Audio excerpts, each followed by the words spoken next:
Welcome everybody. Namaste. That's loud. Okay. Going off over into music land over here. That better? Into the ether. Yeah. We're not there yet though. Into there. No, we are on air. We're on air. On air. 3, 2, 1. Light the camera action, baby. All right. We're on the 4th week. We're going to be talking about the heart chakra and steps 6 and 7. Ladies and gentlemen, Abby Holbach. Glamorous when I get shot in. Was there anything that came through this week, comment-wise or anything? I'll double check. You could just start, but okay. I'll look. I don't think so. Okay. I was going to do like recap. Yeah. While you're doing well, we should recap. Yeah. We are going to recap anyway. Yeah, let me check. Anyway, so element air, heart chakra, middle of the chest. Good. Good.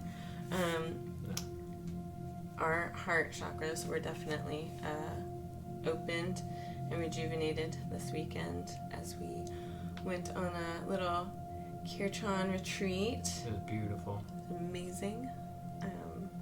Beautiful people and chanting, which that's enough for me.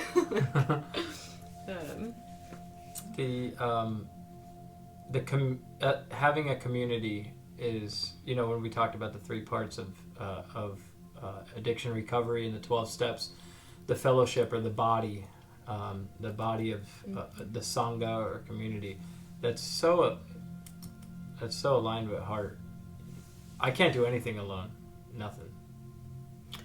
I was actually talking about that at work today, because some guy wanted to say, like, I can do this. I said, we brought up just like the clothes on our backs, like we cannot do anything alone, like he didn't make those clothes, and I broke it down, and it doesn't have to get that crazy. No, but that's it. I never even thought about that. Mm-hmm. Like, something had to weave these clothes, because if not, and I was picking on him. I was like, and maybe you bought them yourself, but I guarantee your ass didn't wash them yourself. So. It was fun, but it's like, if we were like really think about it, like that is like, those are the people that are out in the community that that we don't know the names of maybe, but they might make our shirts. Who knows? Mm-hmm. Why not treat them with the same love and respect as you and me? Anyhoozle. Air element. Oh yeah, I'll be taking notes. But let me click. Bam. So heart chakra, responsible for self-love, and also just love and compassion in general for yourself and others. So I don't know if anybody else can relate to this, but when our heart chakras are off balance a little bit, we might get a little codependent. No. Yes. That is absolutely correct. What I'm trying to look at. Well, I guess we'll do the balancing stuff down here, and then I'll go from there. What are you trying to do? When let's work on this together. I can't do nothing alone. When we speak to so I wanted to put some bullet points of like what heart chakra is, right? So air, love, compassion. Mm-hmm.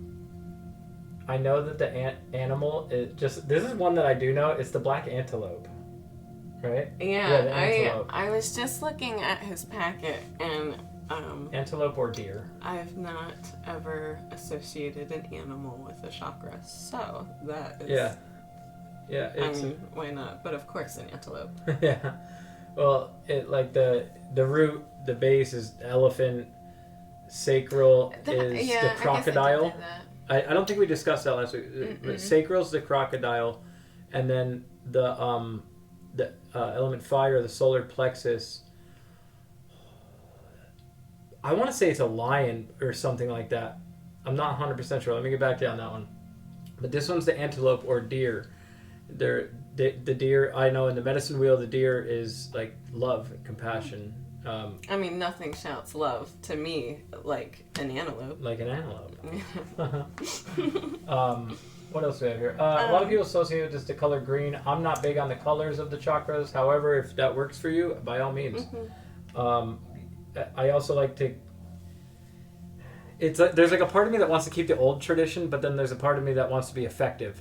So effective... Yeah, I meet people where that. Yeah, with effectiveness, go off this color scheme, this chakras, the way that you see it in these types of descriptions. It's all the message is still. But yeah, whatever can help you grasp the concept, that was definitely what I gravitated to when I was first learning about these things. The sense is touch.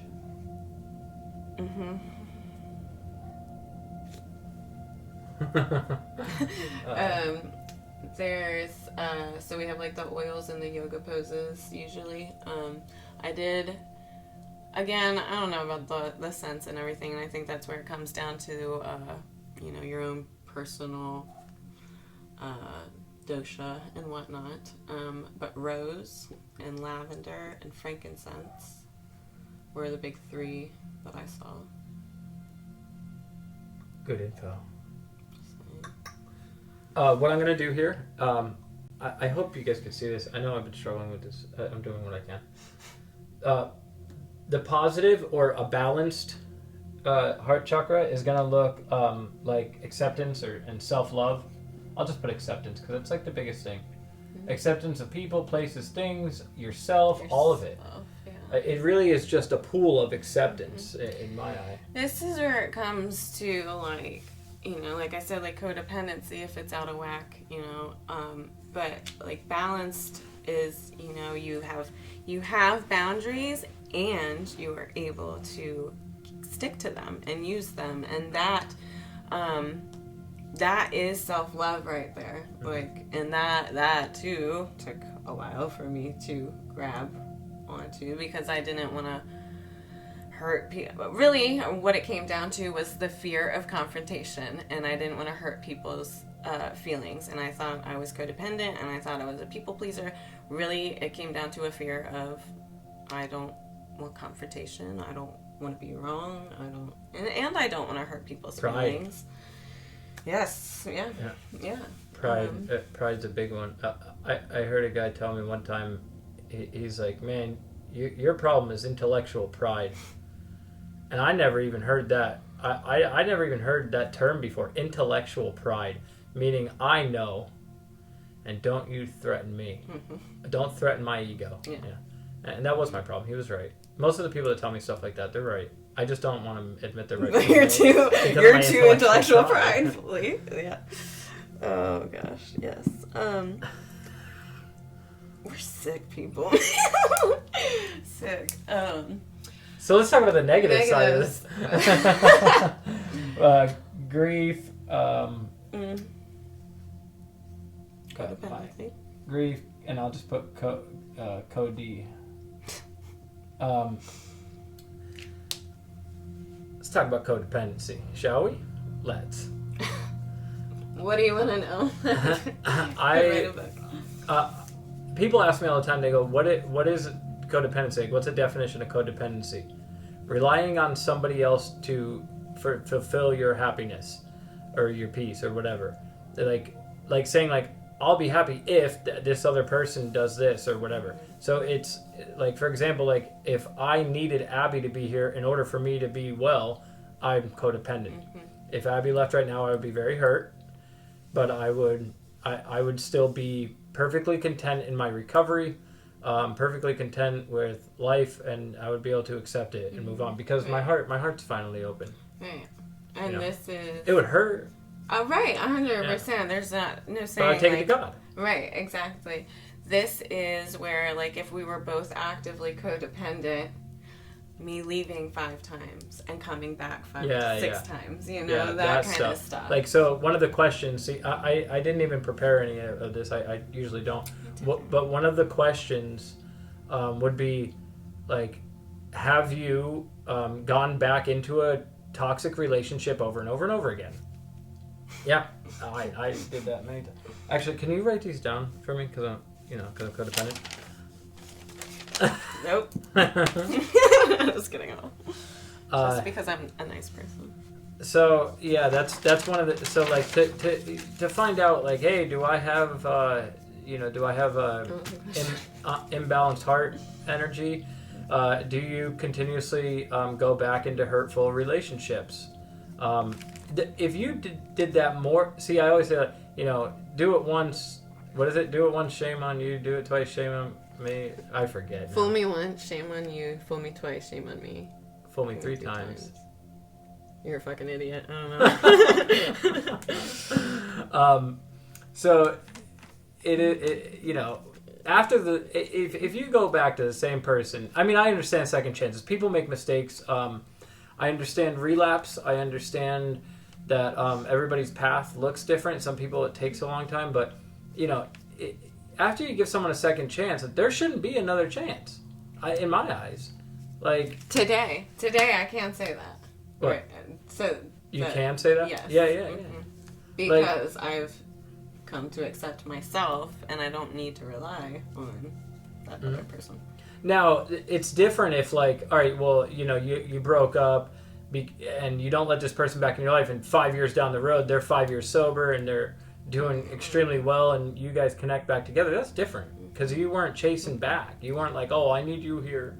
Yeah, all it is addiction to another person. We come into AA, and, they say we have a God-sized hole in our heart.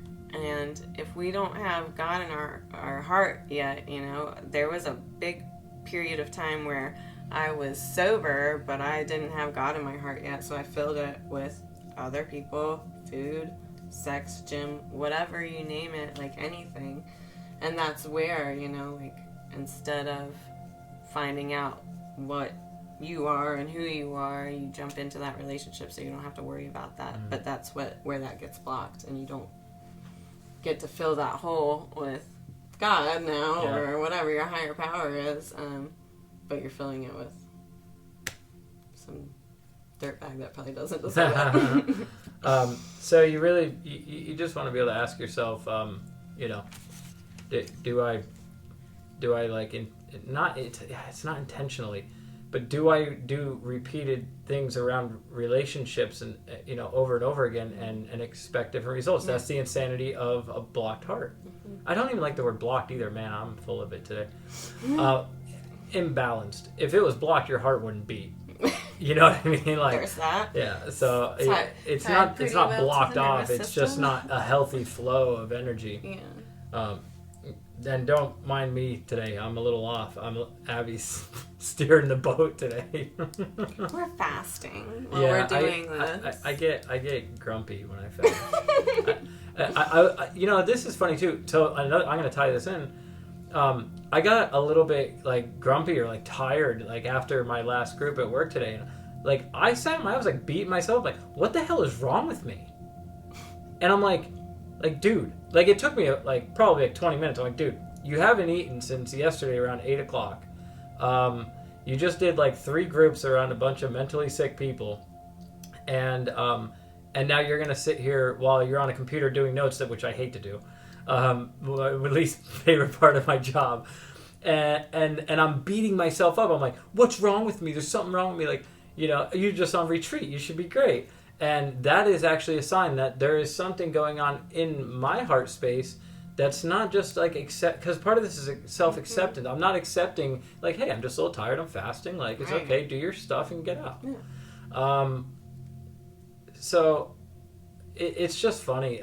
So that's another thing. Another question would be like, do you consistently beat yourself up over your natural state of being? Yeah. Hey. I do this a lot. I always like, I'll put like, be careful of this. I'm just gonna hopefully save you guys some pain. Don't put hard expectations on yourself. Don't put any expectations. Thank you. Because like we're gonna have bad days. Just because you recover from alcohol or a mental disorder, it doesn't mean that you're not gonna have bad days. It means that you can learn and understand acceptance of the bad days. And what am I learning here? I did a whole group this morning about when you're feeling pain, what am I learning here? Something's uncomfortable. What am I learning? And that was a really hard transition for me. I still really struggle with that. I beat myself up for being human all the time. It's crazy. What? Hold on. Say the question again. Do you consistently beat yourself up, or are you consistently hard on yourself for your natural state of being? Natural state of being. That's what it was. Yeah. Because we're human. So yeah, that's. No, I'm gonna forget it again. So you probably. No, natural. The natural state of being is what I needed. Right. But that is. I've always known. Okay, so I'm going to jump back here for a second because I was looking at some of the associated addictions with the heart. So it's smoking, tobacco in general. She looked right over at me. I've been looking right at you most of this time. You just got defenses, just saying. It's related, but it makes sense. Air, smoking, sugar, and like sweets. Me again. I use stevia. Yeah, but how much ice cream do you eat? And like, God knows what else. Just have to defend myself. Yeah. Opiates, sugary alcohol, ecstasy, love addictions, and then eating disorders also are related to the heart chakra. I get that though, because you never eat a food and you're like, oh, it's so warm and fuzzy, and like it just gives you. It's a dopamine thing. I really think. That and part of acceptance. Yeah. That was where mine came. I couldn't accept myself because I thought everybody else was judging me, and I thought I needed to look a certain way and whatnot. So,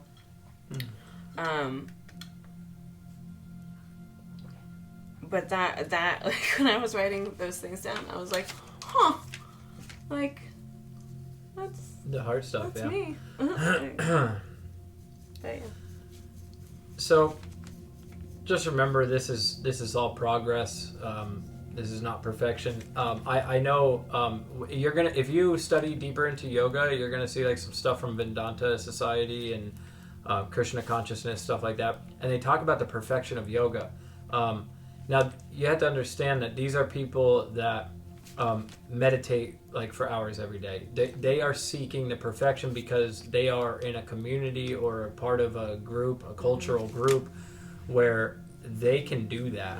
And just remember, they may not be alcoholic or addicted or have mental problems. How long ago? Right. You know? Not too long, but still. But still, like with the way technology, like they didn't have it was not like that back then.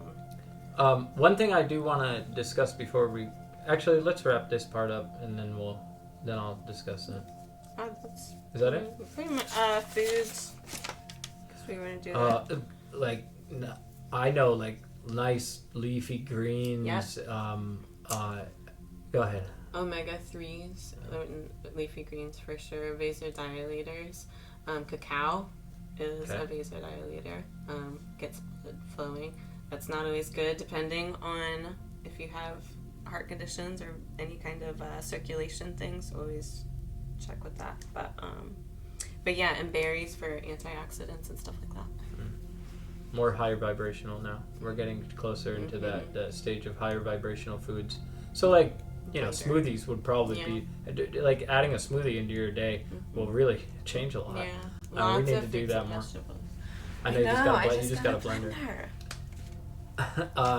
So one thing I want to talk about, and we're going to shift gears a little bit. Hold on one second. Yeah, go. And chest openers for yoga. Oh, yeah, yoga poses. While I'm sitting here like... it's just... Bow. Open the heart. Bow. Airplane. Like warrior 3. Lots of balancing poses. This is where you start to use mindfulness too, and really start one point focusing the mind. So if you ever do airplane pose, let me put it this way: if you have a overactive mind and you have intrusive thoughts, try standing in airplane pose and see how many intrusive thoughts you have. It'll be, not saying it'll completely go away, but it'll definitely be less than usual, because most of your energy is focused on standing in the pose. Find a point on the wall of the floor. Yep. Drishti. But yeah, anything that's going to open the chest, even like... upward facing dog. Yeah, and Cobra and seal and all that. Yeah. Okay, sorry, go. No, that's good. I almost forgot. I don't think there's anything. Oh, when we talk about organs that this is associated with, this is our central nervous system. So like everything's just going out, you know. Which I might talk about nervous systems. Actually, I'm going to try and remind me to talk about the two nervous systems, sympathetic and parasympathetic, because this is where it starts to change. Yeah. But what I wanted to, we're going to shift gears and talk about addiction recovery, or just 12-step recovery. I forgot that we're broadening the horizon here, you know. So even with that broadening the horizon, here's the thing: we're at Kula Kamala Foundation in Reading, the yoga ashram, and we're listening to these lectures, and you know, and everything that they're doing is based off of Vedic literature, which is like, you know, really old, some of the first documented spiritual scriptures ever written. Here's like some things that I heard: surrender, acceptance, ridding of past, or like cleaning house, you know, doing practice and cleaning house, service. Does any of that sound familiar? Ridding yourself of ego. Yeah. Like letting go of the ego self, stepping into the light of the spirit. There is absolutely nothing that I heard there that didn't directly relate to recovery, and there's nothing in recovery that's not directly related to this Vedic literature. It's a little deeper, but and I think that's what we're doing here, though. We're trying to enhance what is already there, because the steps are the foundation, the whole structure, but what then when we become spiritually awakened, what do we do then? So it's like it says, like, find where religious people may be right, take use of what they have to offer, and then there's this whole other world. Even at so we kind of got like special hookup because we were helping out, and in the like volunteer quarters that I was staying in, they had all these yoga books and everything, and right in the middle of them was an AA book, and I'm just like, I was like, I guess they do realize it, you know, but it's wild. That's what I'm saying, that the AA book was divinely inspired, just like any one of those scriptures. Man was sick of the way man stuff was going and said, I'm going to do something about this. God, help me. I want to help people. And as soon as you make that prayer, however you want to do it, like, help me help others, watch how much power you get, because it's not like, help me because poor me and I'm so sad. No, it's help me straighten the fuck out. Sorry. So that way I can be of service and usefulness to another human being. You know, Bill Wilson was a stockbroker, like, drunk, and you know, he was in an insane asylum and was like, God, help me, and I'll do good work. Here we go. Still helping people to this day. I think it's really important. A big part is also trying to find passion. Like, I'm all about chasing your dreams. I think we can really manifest anything we want in this life, and with that sense of service and commitment to leave something here for when we're not here. Hence why we're doing this. Like, this isn't... That is literally... This could be, you know, people could watch this... I don't know. Everything that I've been able to do, like, most of the things that we've been able to do is a direct service of... or result of service. You know, people ask, hey, can you be here? Yeah, sure. And we show up, and then we meet people there. Hey, can you be here? Yeah. And we just... show up and practice these principles in all of our affairs. All of our affairs. Like, now one thing that I will touch on is the Bhagavad Gita, because we were studying that all weekend, and the part of karma yoga, though, and I may have mentioned this in an earlier video, is you're gonna start reaping some of the fruits of the actions you're performing. So, like, I'm helping 5 people next, or whatever, and next thing you know, like, all of a sudden all these things that I wanted in my life start showing up, you know, and you have to remember that if it weren't for the grace first and the guidance that you got first and the recovery that you first set on this path, you wouldn't have any of that stuff. So you got to be careful of that pride and ego and all that stuff, because it's like kind of waiting for it to be like, oh yeah, look at it, now you're special and you're somebody again, and I get you again. So it's like so the Karma Yoga says selfless acts of service without seeking the fruits of the action. So not doing, and then once you start getting the fruits, it encourages you, actually it tells you, do not attach to the fruits. They're not yours. And share what you have. Invite people to your home, whatever. So this is a whole part. This is all about forgiveness. This is all about love and sharing and openly getting vulnerable and talking. So I want to shift into the addiction part here in the 12-step recovery. And I'm going to read something out of the book. So at this point, you should have taken stock and trade. You should have taken some inventory. I am still... I'm a little bit behind what we're doing here because I'm sponsoring somebody, and we're doing step 4 right now. So my inventory is about half done.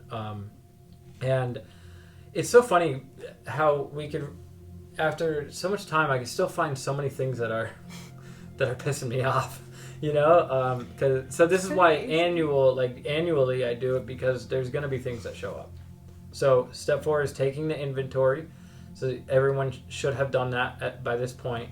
Then step 5, finding someone who you trust to talk that inventory over with. If you didn't get to that point yet, I strongly encourage and suggest that you do that. If you miss out on that step, I don't know what's going to happen. I don't have experience with that. When someone told me to do something, I did it because I was hurt enough and I wanted to not hurt anymore. So when someone said, hey, you're going to write these 3 inventories and you're going to find somebody, or you're going to come back to me and you're going to talk to me about it, I was like, yeah. And they're like, all right, you have a week. I'll see you in a week. And that's kind of why I do this a week by week thing too. And me with my sponsees, I do the same thing. You have a week. So not that I would, even if they came to me after a week and they didn't have it done, like that's okay. But the thing is that we can't do it. Like you could come hang out and we could talk about stuff, but we can't go any further because it says here that it's an action thing. Yeah. So hopefully everybody has the inventories written out and has talked it over. I'm going to not assume. I'm going to move forward.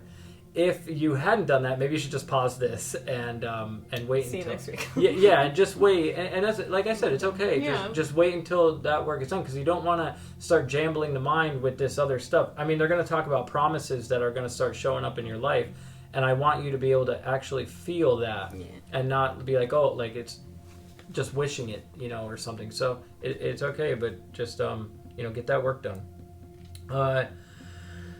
So same thing with about the story work too. Like with that worksheet, at least that's what could be some of the truth that you found out about yourself and just identification of that story. But anyway, at this point we're at step 6 and 7. So I'm gonna go through like it talks of what to do right after step 5. Okay, so right after, and it's hard when we're doing it on here because I can't really. Sorry. So after you do step 5, it says we pocket our pride and go to it. We pocket our pride and go to it, illuminating every twist of character, every dark cranny of the past. Once we have taken this step, withholding nothing, we are delighted. We can look the world in the eye. We could be alone at perfect peace and ease. So this is one of the promises. We could look the world in the eye and we could be at perfect peace and ease. Isn't that just a beautiful promise as a result of doing that inventory? Our fears fall from us. We begin to feel the nearness of our Creator. We may have had certain spiritual beliefs, but now we begin to have a spiritual experience. So this is totally different. Like, there's a difference between believing in God and experiencing God. you'll know when you know. The feeling that the drink problem has disappeared will often come strongly. We feel we are on the broad highway, walking hand in hand with the spirit of the universe. That's just great promises. I love this that whole paragraph. Returning home, we find a place where we can be quiet for an hour. An hour. I'm just going to say it one more time. For one whole hour. Take a timer if you need Quiet. to. Set it for 60 minutes. Sit down and you have your list that you already had talked over with somebody, and however you want to meditate, you want to light some incense, have some candles, but this is a time for you and your creator to sit in harmony together, because finally you guys can meet. Because beforehand you couldn't meet because you're jambled up with all this nonsense. 100%. I definitely I had to experience God before I knew Him, and it was from this. So for 1 hour, carefully reviewing what we had done, we thank God from the bottom of our heart that we know Him better. Taking this book down from our shelf, we turn to the page which contains the 12 steps. Carefully reading the first 5 proposals, we ask if we had omitted anything, for we are building an arch through which we will walk a free man at last. So we talked about the cornerstone, we talked about the keystone, and then right here they say we are building. It's still saying we are building, so it's still the work. An arch in which we will walk through a free man at last. Is our work solid so far is one of the questions. Are the stones properly in place?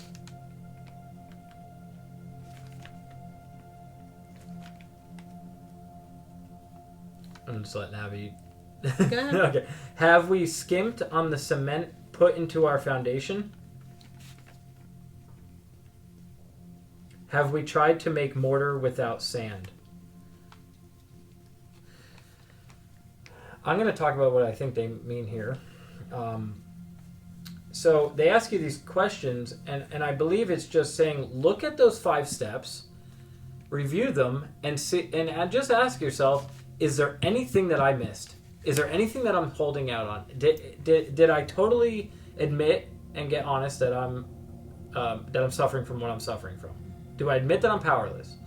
Do I believe now there's a higher power that could restore my sanity? Did I really make that decision to turn my life over to the care of God? Did I really make it? And it's just a decision. Still at this point. And then did I fearlessly and thoroughly write a complete house cleaning, total inventory, with everything it says. So it's really just asking you, did you really lay everything down and properly place everything for this arch to be built? Now, step 6 and 7 is right here. So that was just the clearing up of the end of step 5. This is step 6 and 7. It's only 2 paragraphs in the book, right? However, I'm going to tell you, I strongly suggest to read Drop the Rock. Drop the Rock is a book that is dedicated to step 6 and 7 because people read these 2 these 2 paragraphs and they go, oh, done. That was great. Yeah, God, take away all my problems. This is a living. I live a lot of times. I'm just living in step 6 and 7. Step 6, 7, and 10. I live my life in. Yeah. So it says, if we can answer to our satisfaction, we then look at step 6. We have emphasized willingness as being indispensable. We are now ready to let God remove from us all the things we have admitted are objectionable. Can He now take all of them, every one? If we still cling to something we will not let go, we ask God to help us be willing. So this one's all about willingness. What else do I want to talk about? One of the things that was brought to my attention with Drop the Rock is that God's only going to remove what you are absolutely willing to let go of. So you have to really ask yourself, am I really ready to let go of anger? Am I really willing to let go of lust, envy, jealousy, on and on and on? And like, you gotta really think about what that looks like too, because for me, like, me being able and like totally willing is like, if somebody calls me out on it, like, I don't mind, because thank you, like, you're helping keeping me accountable. I don't get defensive, like, none of that, you know. And like, you gotta make sure you're like really ready for that kind of stuff. Yeah, because people are going to challenge you, and that's good. Now, does it hurt? Yeah. Like, Abby does it to me all the time. And I'm like, and I notice my alcoholic ego wants to say something, and I'm like, I'm going to take that. I'm going to sit with it. It's okay. And when my sponsor does that to me, too, it'll be like, oh, well, did you ever think that da-da-da-da-da? And I'm like, there's a part of me in there, the fire part of me, the ego is like, and then I have to take that fire and I'm like, bring it up into my heart and say, you know what? Maybe this man is right. Like, well, I'm going to set aside my prejudice. We didn't set aside. I know. So I'm going to set aside everything that I think I know about these steps and about this man and about what he's telling me and what I think. And I'm going to have an open mind and so I can have a new experience with all these things. There, I said it. Sort of. I told you I'm off today. So it emphasizes entirely ready. If you look at that, entirely ready. So, and we're probably not going to be entirely ready to let go of all of our defects, and that's why step 6 is a lifelong process. I'm totally ready to let go of my anger, right? But I'm still dealing with that one. So there's a part of me that's not, and I'm still investigating what that part of me is, and that's okay. You know, this is growth. You know. So the one way to check this is like look at the 7 deadly sins and then check off which ones you're entirely ready to let go of and start there. And the ones that you're entirely ready to let go of, then you take into this hour of meditation and you just, you know, really just surrender it, you know, and say, hey, I'm not perfect, you know. Please remove these from me because with them I can't be of service. See, another thing I'll get into step 7. That's when we'll talk about usefulness. When ready, we say something like this. Now, this is the 7-step prayer. So, if everyone wants to close their eyes for a moment, I'll ask my God to, read this through me and be a channel of Thy peace for everyone who's listening. So first, broaden the shoulders, breathe into the heart.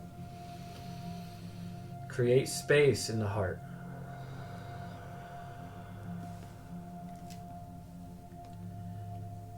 My Creator, I am now willing that you should have all of me, good and bad. I pray that you now remove from me every single defect of character which stands in the way of my usefulness to you and my fellows. Grant me strength as I go out from here to do your bidding. Amen. Take a nice deep breath. Let that steep for a minute in the heart.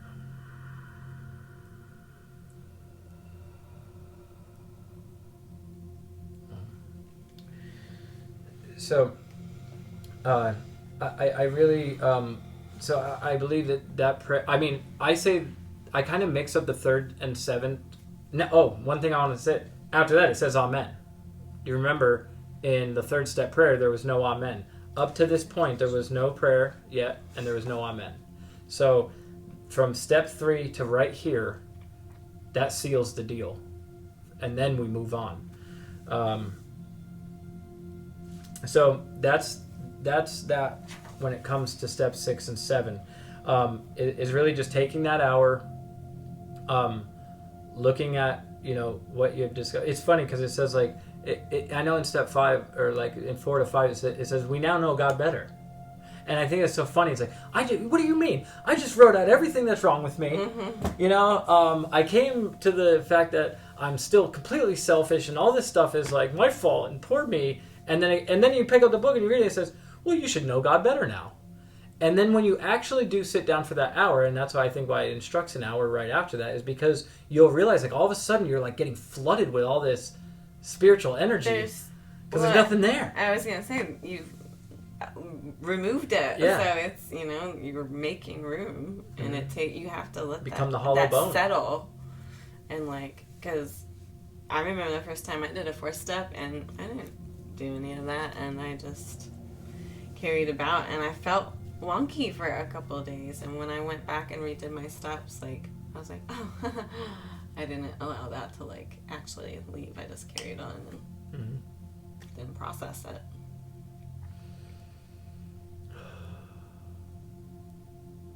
Krishna Govinda. Yeah. So, Drop the Rock is an excellent book. There's not much more I have to say on that because really, Drop the Rock will take care of that. And also just in this, what we're getting involved in now is where there's no more intellectual stuff going on. Now I became the hollow bone. Not completely, because you have to make amends. Yeah. But the thing is that finally, I'm able to feel what everybody's been talking about, and that's my experience. Mm-hmm. My experience after I left my sponsor's house after doing a 5th step, I went home. I did exactly what it says. I took that book down off my shelf, and I opened it up. It said take an hour. I sat down for meditation. I don't remember. I think I might have had a candle or something. I made it intimate, and I was like, oh my God, it was like I finally get to meet you, God, we were talking about you all this time, and and again, it's something within and without. To me, and what I want to actually let me use that. So what I'm going to show you is that this symbol is used for the heart chakra. Let's see if I can draw this correctly. Right? Upward facing and downward facing triangle. And so this is when man meets his maker. So if you go back to the beginning, we were talking about how this is these first 3 chakras are our humanness. This is our divinity, and then they meet in the middle. So this is really where things are. Yeah, it's like this, right? So this is where Joseph Campbell talked about this perfectly. It's like when we reach up, and there's the triangle. We reach up to the sky, or to the heavens, and at the same time that we reach up and ask, it's like the divine reaches down and touches us at the center. So even within, when we look at it, our divine self is like this intuitive knowledge, or the knowledge of spirit, and then the lowest is our animal. So this is where the beast and the gods meet. The Egyptians say, man, more than the beasts and less than the gods, but still somehow both. Mm-hmm. You ever hear that before? Mm-hmm. No? Oh my God, I love that saying. Yeah, more than the beasts, less than the gods, but somehow both. And this is where it all happens, right here, right in the center. Now, I'm going to take you guys through a little something, and I'm going to be late for my meeting, but that's okay, because service is service, you know what I mean? So all this stuff is going to be, it's in the packet, and I'll have the link there, so if you missed anything. I'm just going to erase this because I'm going to take you on a little journey of what sacred geometry is, and because this is my favorite stuff in the world. Yeah. So we want to see when you take that hour meditation, like I said, with my experiences, I sat down and I felt light. I felt something, I felt lighter, and I also felt the presence of light. And there was a fluttering in my heart. And if you want to tell them what the Anahata means, as I go through this. Yeah. So it's translated a few different ways. Unstruck, the sound of things two things unstruck. My favorite is sound produced without touching 2 parts. I don't know, but that's my favorite. Yeah. I heard it basically the same thing as Abby just said, is the sound of 2 things not striking together, which doesn't even make sense to us. But this is the Om. Yeah.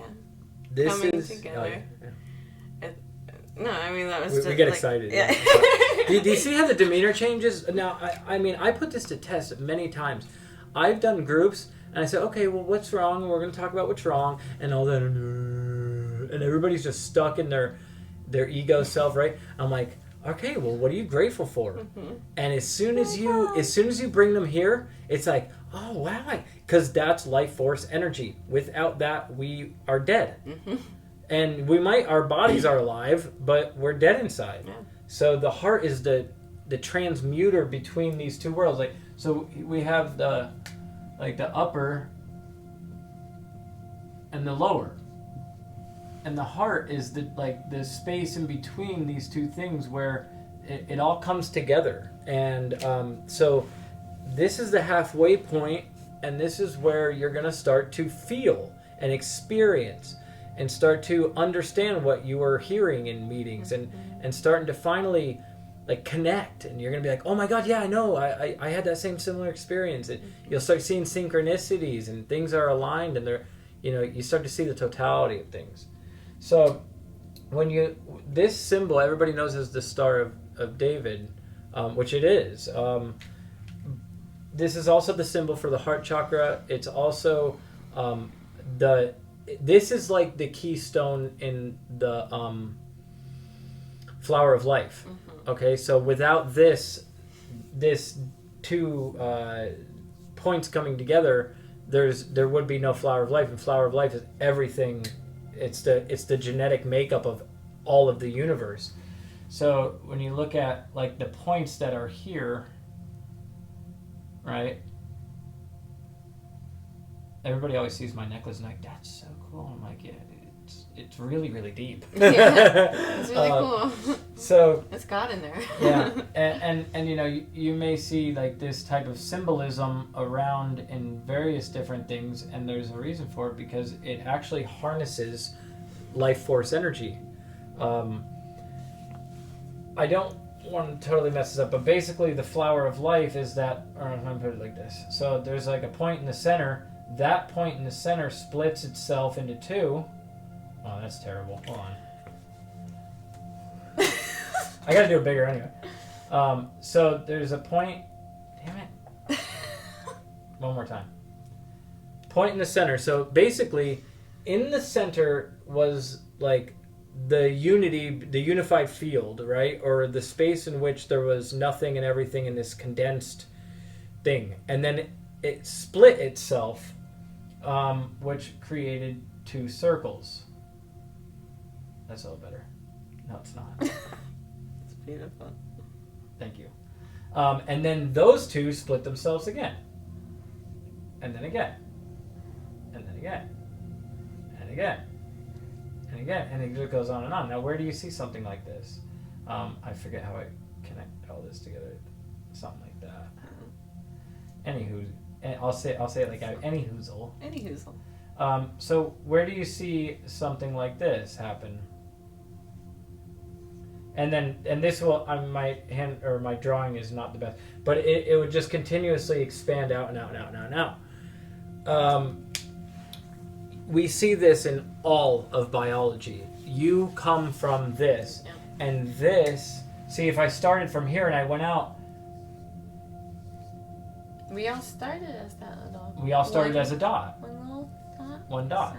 So if I put this in the center of this and you go out, it'll just keep recreating that pattern over and over again. If you look up in the corners over here and over here, one side is the Metatron's cube, which is this is Metatron's cube. And then the other side is the flower of life. And actually highlighted in it is the tree of life as well. Mm-hmm.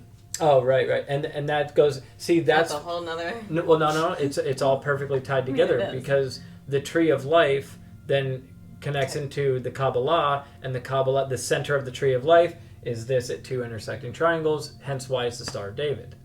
So it is all just one thing. It's basically saying that there was this single point energy field, and this is the idea of the Big Bang too, scientifically, is that then everything just started boom, boom, boom, boom, boom, boom, boom, boom, and started going out. So even the things we can't see are operating out of this, but we could also see it. Frog eggs, the cell division. If you look at how a baby is being created, even our cell, my hands, everything right now is under this process, and eventually the process stops with one being, but it never stops, and that's how we actually live eternally, in a sense. So again, as above, so below; as below, so above, right? Meaning, if my body is doing this, then also my spirit is like this. So it's like the spiritual DNA. It's so I never really thought about it that way, but that's it. Yeah. And even when you look at the chakras, like, you know, when going up the spine through the chakras, well, first of all, it's the medicine symbol, but if you go through this, it's like DNA. And then when you get to the third eye, then you're illuminated, and then you're healed, you know? So just a little background of what symbolism is and what this, how, you know, what we're talking about here. We're talking about spiritual power. And if you remember from the previous videos, lack of power is our dilemma. When we get to step 6 and 7 and we've cleaned out all the things that block us from power, all of a sudden then we tap into spiritual power. And I mean, I miss it. Oh, I miss the like right after I did my 4th step. That spiritual awakening was like, oh my God, I can't even, because I didn't know it was born again, you know. And what a perfect time of year to talk about that, because, you know, the resurrection, you know, and the sun coming to spring and yeah. so. And I want to make sure that people don't feel bad if this is not your experience. Yeah, this was my experience. Not at all my experience. Okay. He is like a freak of nature. I think most of you probably know that anyway. But this is true. I had to. But you know, and you know, coming with somebody, I had no spiritual, godly anything in my life. Even in the beginning of my recovery, like I said, I was filling that hole with other things. And even after doing a 4th step, it took a little while for things to really... I was just talking about this, like, I'm a little more dense, so, like, I feel like 1 hour just doesn't cut it for me. Like, I need, like, a full week, you know, for things to really, like, settle and simmer in. So, like, please don't feel any type of way if this is not, like, you're not, like, struck by lightning after you do your 4th and 5th step or your 6th and 7th. But just know, like, it is coming, and if you stick with it, like, all, like, these things are true for me today. Yeah. But it's just, it's not always that you're just a freak nature. It states this in the big book. It says sometimes quickly, sometimes slowly, but it'll always materialize if we work for it. Mm-hmm. So now those of my people on here who are Ayurvedic scholars. Bill Wilson was a Vata. And so am I. Yeah. He was tall, skinny man. I don't know if you ever seen a picture of him. He's tall, skinny, had like a big beak, you know. And he was a very slender man. And Vata people have a deeper spiritual connection. That airspace dominant individuals, where Abby and a lot of other people that I've sponsored too. They are Kapha dosha, so they have more earth element. And they're the ones that it materializes slower. Mm-hmm. But people like me who are all like, whoa, you know, they're like, it is like a lightning bolt. Mm-hmm. And Bill had that experience, and he had to make sure he told people, like, hey, that was just my experience. Yeah, and you know, I don't think Dr. Bob had it like that. I think Dr. Bob's was more slow. I'd have to investigate that. Yeah, I don't know. But I really think it has to do with the dosha makeup. And just who we are as individuals, sure. Because of resistance. You know, Kapha people have more resistance because they're more stubborn. It's true. I'm more like, all right, let's go with the flow. I'm a very weird Kapha person. Yeah. Anywho, that's it. We are gonna do maybe on the last week, because we're gonna be through it and there's really nothing more to talk about except for service. We'll probably do Ayurveda on that last week.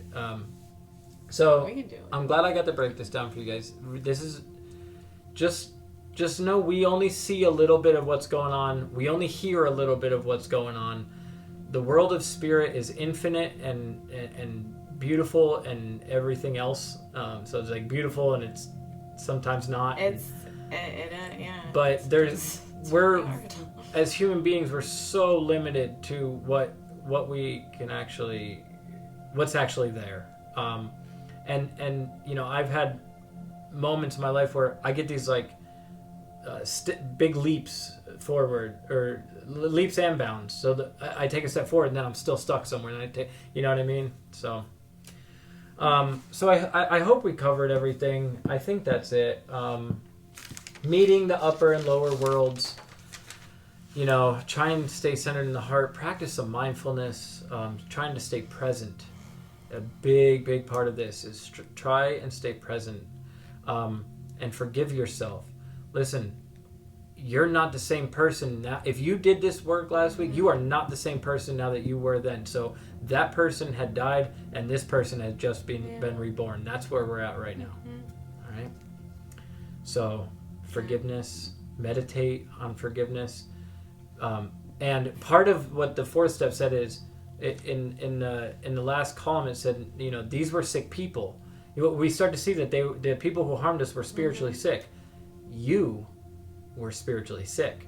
Can you not give that same type of compassion and forgiveness like you would give a sick man? I was just gonna say that. I guess still. Sorry. So that's that. I wanted to do a little sacred mantra.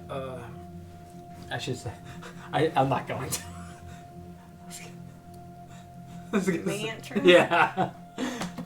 The people that we were with. You want to chant some mantra? I love them so much. Oh my gosh. I do just before I chant this. I do just want to say that Bhakti yoga is the yoga of devotion, the devotional love for God and your true self, your true nature. Like I said, it's inside of you. You know, we just have to remove the obstacles and get through that. Well, we don't have to. We have to allow it to be whatever. We gotta clear some shit out to be able to remember. That's it. We all have this. So light. we were really blessed to spend a weekend with people who are steeping in bhakti. So devotional love. It's very similar to what Christians do with Christ. Everything is in the holy name of, except for they use lots of other holy names. So and they're just wait. I mean, go ahead. These people are literally picking lint off the floor, preparing the space for God. Yeah, it's not like it's way beyond any Christian I've ever seen. Yeah, it's total devotional service, like self last. It's wild. So the one mantra that I'm trying to say it correctly now. I used to bust on Sonia too, and I'm like, but I gotta respect that tradition. So it's actually pronounced mantra. So the mantra that I will be chanting tonight is to Krishna. Well, the many names of Vishnu, actually. So Vishnu is the sustainer, associated with the loving, sustaining heart, and the preserver of life.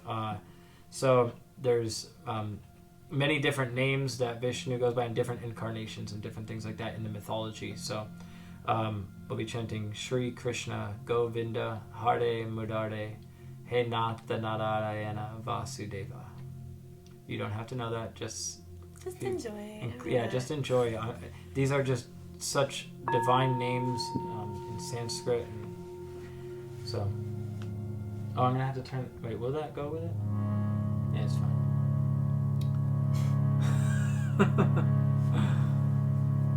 So let's settle in, heart open wide. Breathe in the sunlight of the Spirit. Hold the breath for just a moment. Let's let a nice Om out.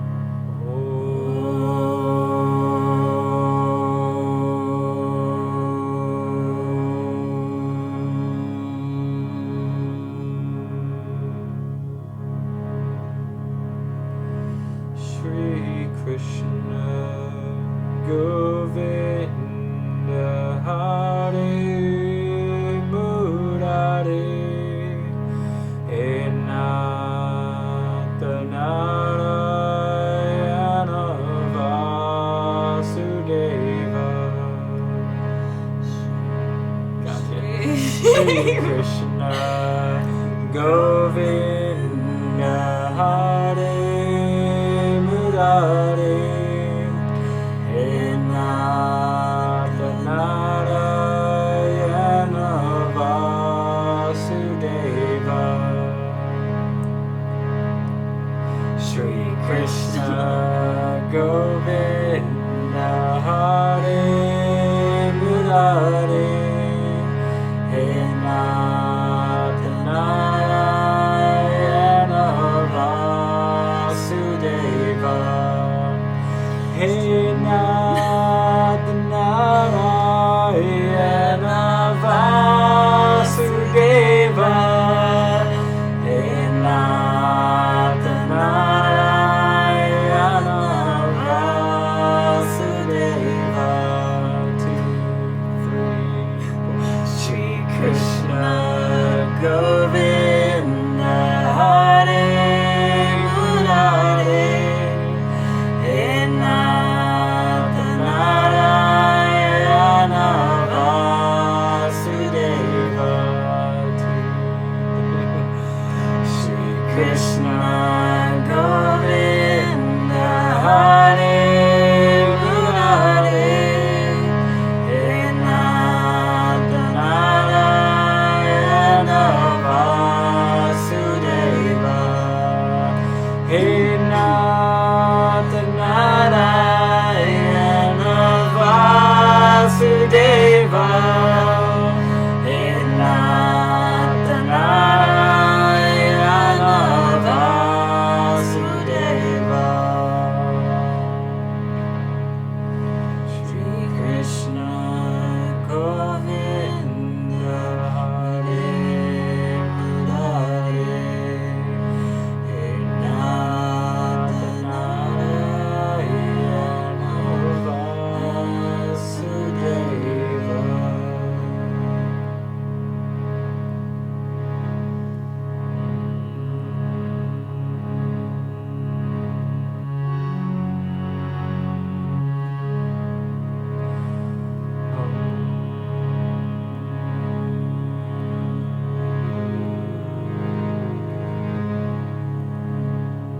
Let's all just hum together.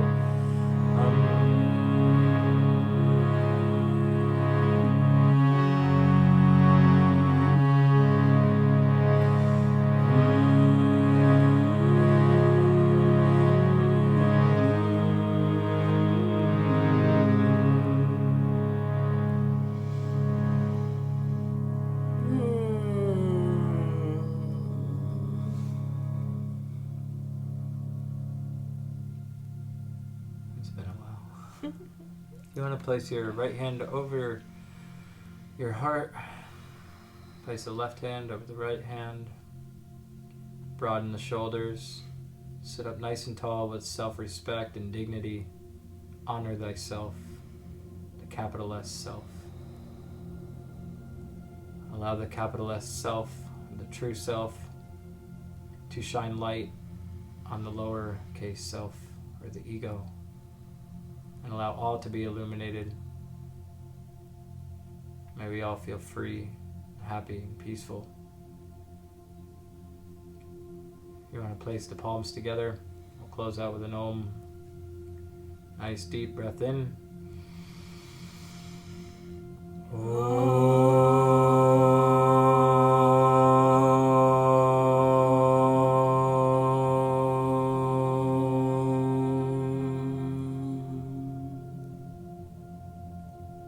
Till next time, take care.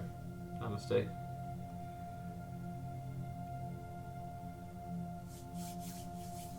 I always think of Krishna Das. He goes, instead of namaste, he'll go, well, what do they say in America? See you later. Yeah. Like, all peaceful, like, say, all right, see you later. All right. Ciao. Ciao. Thanks, everybody. See you next week. Oh.